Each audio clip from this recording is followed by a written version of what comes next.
romance, Ashley Collins, aka the Onto Dragons. Welcome to my YouTube channel, The Breakup Diaries.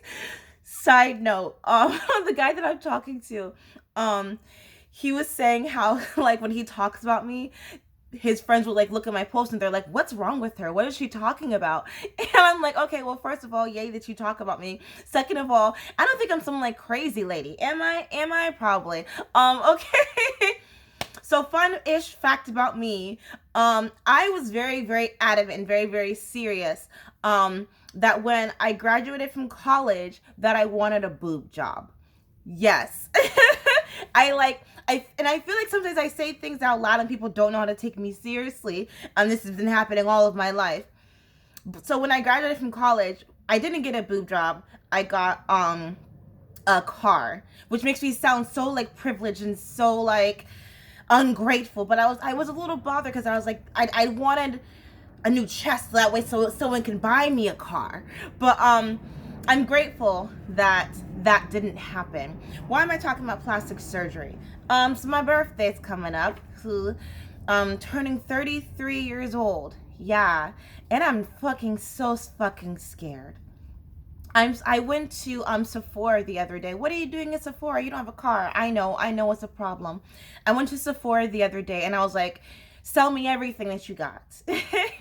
I got an eye cream, a new toner, new moisturizer. I'm like, anything to avoid wrinkles. And I was like, I was talking to this lady who I met at a bar, and that sounds like a joke about to come up, but she was saying that that she had a little work done and there's nothing wrong with it. And I thought to myself, yeah, fuck going to the gym. Fuck these eye creams. I'll just get a little work done and no one will notice. Okay. So I went to Handy Dandy, Facebook and Instagram, and I asked people, if you got free plastic surgery, what would you get done? 2 people said nothing. Yay, good for you. You like yourself. What is that like? My vision, as there's a lot I would like to delete from my brain. Same. Honestly though, I have really, really, really bad eyesight. My left eye, I always get nearsighted and farsighted confused. My left eye, I can't see stuff that's close to me. My right eye, oh my god, that fucking tree is blurry, but I know that it's a tree. I'm supposed to wear glasses. I stopped wearing glasses because I you know, you're like every year you have to update your fucking you have to get an eye exam every year. And for some reason, it's so hard. It's so expensive to see, to taste, and to fucking hear. And I was like, you know what? I'll just struggle with the migraines because I can't afford glasses, which is so sad, isn't it? Or just get a job with benefits. Okay, fuck you. Okay, anyway, yeah, I need LASIK surgery bad. I tried to get contacts, but I was having a hard time putting my finger in my eye, which I feel like it's pretty logical. You know, like, I feel like it shouldn't be normal to put your finger in your eye. But anyway, my ass. I thought I'd get more ass comments. Because you see so many girls with these fake butts. And I've never touched a fake butt before, but I feel like it would be unpleasant. I've touched a fake breast before, and it doesn't feel, you know, like you want that fleshiness, don't you? I don't know. Why am I talking about touching breasts? Dental cosmetic surgery. I got 1, 2, 3, 4, 5, 6 people said that. That is very interesting. And we're going to elaborate on that later on. I do need to get my wisdom teeth taken out. I have like one of my front teeth like sticks out a little bit more, and then I have like a gap on my bottom teeth. We'll talk about that later on. My attitude. Okay, well, a surgeon can't fix that.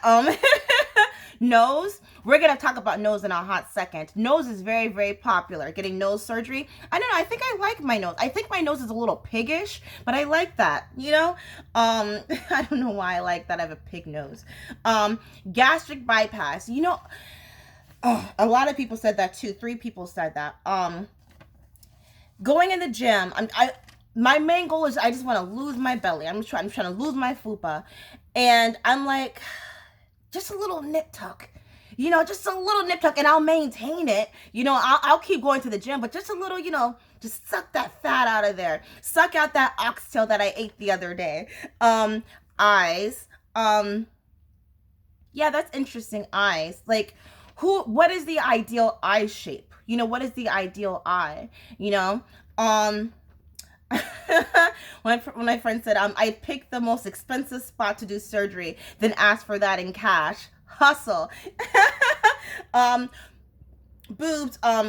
we had both ends of the boob spectrum. Boob reduction and make them more perky. I agree with that. I would like to make mine a bit more perky. Bras help with it. Excuse me. Bras help with it, but when I take it off, like, I feel like it's unpleasant to look at. Yeah, sorry, I keep looking at my neck because I had this neck fat thing going on, but it's gone down since I've been going to the gym. Okay. Let's talk about the history of plastic surgery. Okay, so I've heard two different stories of how of the first reconstructive surgery. Firstly, I heard that it started in ancient Egypt, and secondly, I heard that it started off in Asia.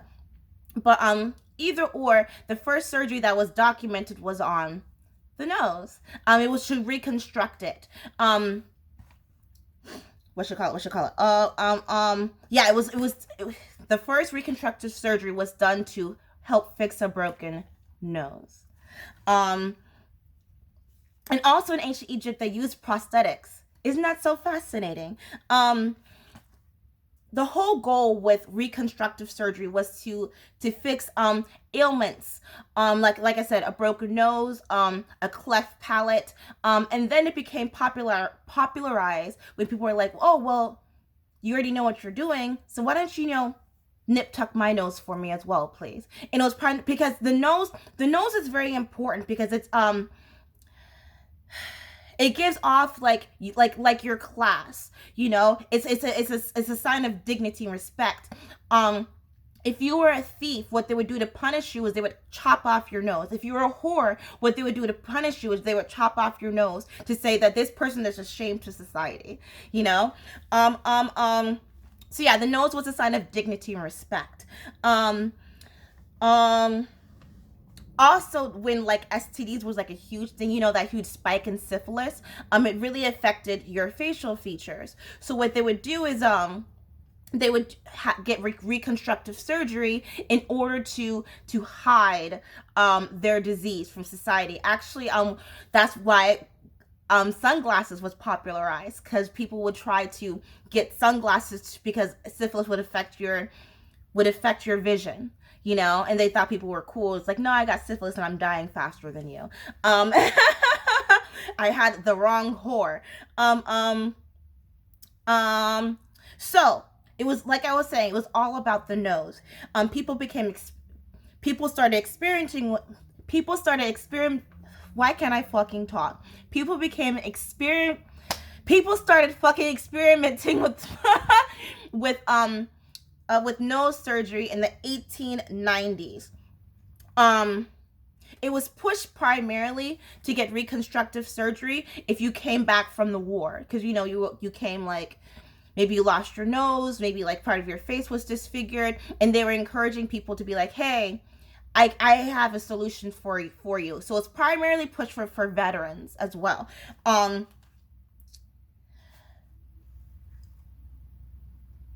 We're gonna talk about corsets in a hot second. Right? And then Hollywood became pushing for women to be perfect, because the home has always been very important in the household, right?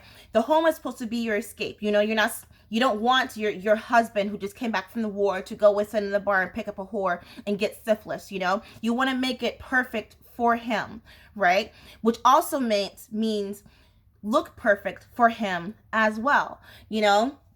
So Hollywood actresses became like the ideal of perfection. I want to look like them, right? The first actress who was open about having plastic surgery was Hedy Lamarr. And then it became popularized with Marilyn Monroe. And then it became like a kind of brainwashing thing, which still happens present tense now, where it's like, Our ideal of beauty right now is Kim Kardashian, right? Who is a mixture of like, she looks ethnic, but she is ethnic, but then she also looks white. But it's like, I want that perfect formula. Can you make that for me, right? We're gonna talk about that in a little bit. Right now, present tense,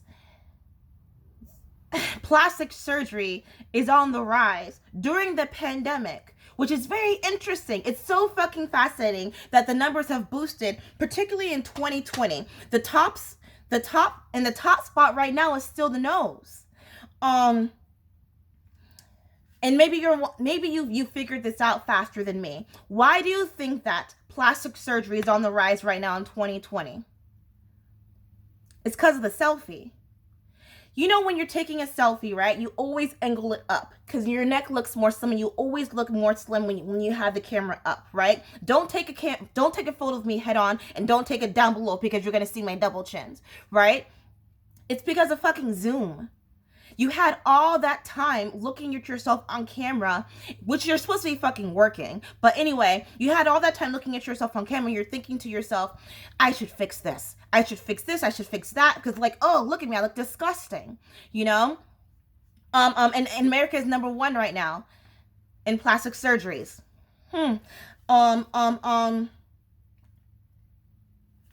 We want to look like the filter, which is not real. Like looking at the camera right now with the sun, and I know the camera's trying to make me look beautiful, and like you don't know what you look like.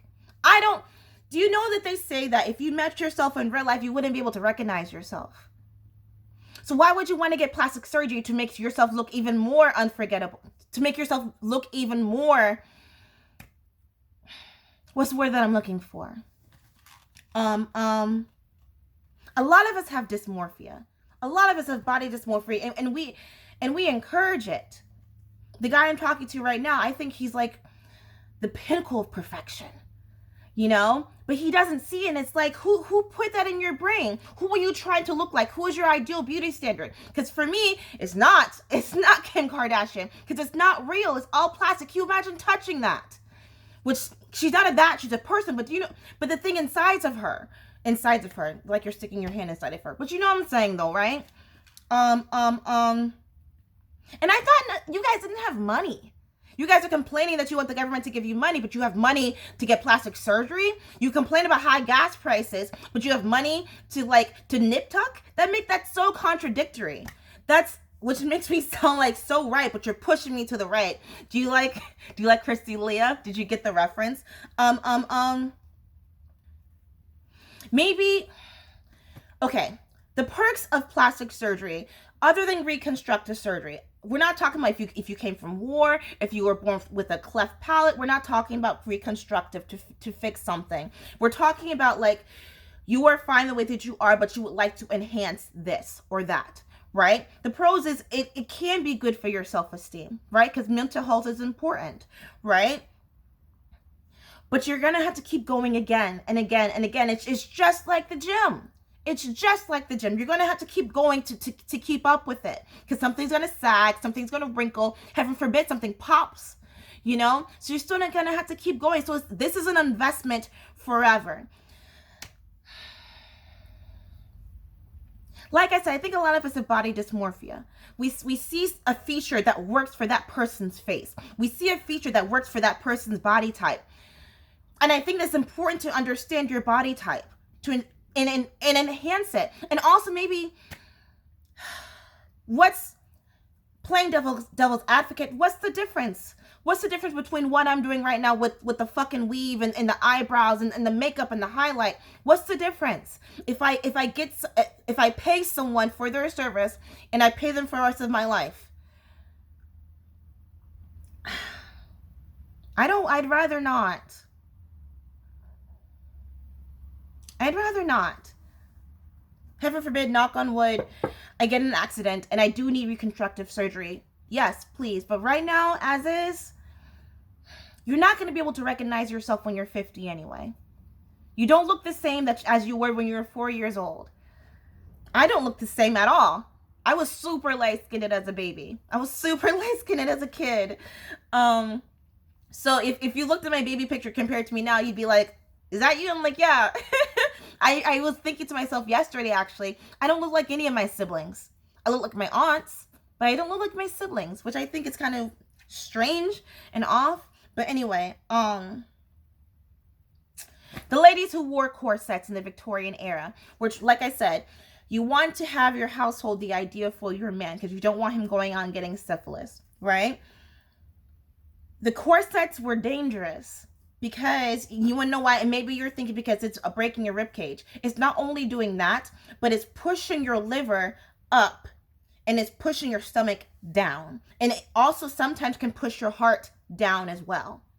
Pun intended, actually. So yeah, those organs are in that spot for a reason, and you trying to adjust it is just going to make your death even more painful because you're suffocating yourself. But I also feel like plastic women have more husbands. You know, what was I listening to the other day? This realtor was saying how he sold 5 houses to a stripper. I was like, fuck, I can't even get in a 1 bedroom apartment. This stripper has 5 houses. So if I plastic, I would have money. It doesn't feel right. Um,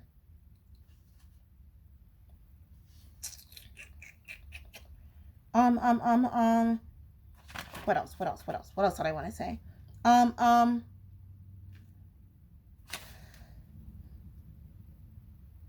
Oh, teeth. Yeah, teeth. Smile for the camera, right? I've noticed a lot of people don't smile with their teeth. The only reason why I started smiling with my teeth was in middle school. We were going to homecoming, and I would always smile like, people like that. And my aunt said to me, smile with your teeth. And that's how I learned to embrace my teeth. They're not perfect. God, if I set the amount of money that I will have to spend in order to fix my teeth, I need to get my wisdom teeth taken out first of all, as well, that too. Like I was saying, you don't know what you look like. Your smile is just fine. Your smile is just fine. There's so much more warmth when you smile with your teeth. And maybe you have a chipped tooth, but that's adorable about you. And I'm sorry no one's told you that. There's something about like someone who has perfect teeth and they're pearly whites, and it's like it's alarming looking at you. It's uncomfortable looking at you. I want a little imperfection. I want a little imperfection in the person that I call my friend, the person that I fall in love with. You know? Because that makes you uniquely you. And these impossible beauty standards are because, and this is an argument I had with someone the other day, these impossible beauty standards are because there are levels to society. The beautiful classic Hollywood actresses, right? That was the ideal, but because that person was special in their own unique way, and you don't need to mimic how they look, you don't need to mimic how they talk in order to be attractive to a mate, you know? I think that actors like, this is gonna sound so super rude. Actors like Seth Rogen, Jonah Hill, Rebel Wilson were like, oh, you can be the average Joe and you can still be successful. That was the role of the comedian, though. And they, like I said, they are comedians, you know? They're like, does that make sense? You know? Like, not trying to sound rude, not trying to sound disrespectful, but if you are taking a knife to your body to look like that individual, that's not going to fix your shitty personality. It's not. It's not going to fix the fact that you're not talented. You know? Like, have you ever met a celebrity? Have you ever met a famous person? They just have this energy, this aura about them, which you're like, oh, yeah. Yeah, I see it. I feel it. I'm never going to be able to catch up to that. And that's okay, because just like stick with your thing. You know? Be unique in your own special way. You know? The whole goal, from the woman's perspective, was to look like an hourglass. But that's not practical. That's not how everyone is going to look. You know? And like I said, you can add your false lashes, add your false eyebrows, have whatever weave that you want, but you're still a fucking cunt. You're still an asshole. You're still not a very good person. Your photos look great, but you still treat people like shit. But you know what? I've been getting a lot of ads selling me like these facial creams, these eye creams, these anti-wrinkle shit, and it's like obviously the algorithm knows that I also, one, I like makeup, and two, that it's my birthday and I'm getting old, and women are so fearful of getting old. We're very susceptible to being scammed with these fucking. I don't even think these creams that I'm wearing works. I don't think that they work. I think that it's just lotion that they fucking put a fancy label on, and they added a high price tag to it. Nothing's gonna stop gravity from making things sag. I'm so fucking late for work. Insecurity can never be cured. You can pay for whatever you want, but you're still gonna be that little hint of the ugly girl or boy inside of you. It's not gonna stop the clock from your death. And also, don't you want to have? I don't have kids, but the photos of like my grandparents, I'm like, yeah, they looked like that. They didn't have any kind of surgery. They looked like that. They had dentures, but that's what they looked like. Wouldn't you want your great grandkids to be like, yeah, I remember Granny looking like that, and not being startled or thrown off? Yeah, that's it. Ciao. I'm so fucking late for work. Bye. Oh yeah, I'm not getting plastic surgery. Cause why? Cause you're broke. That's why. Bye.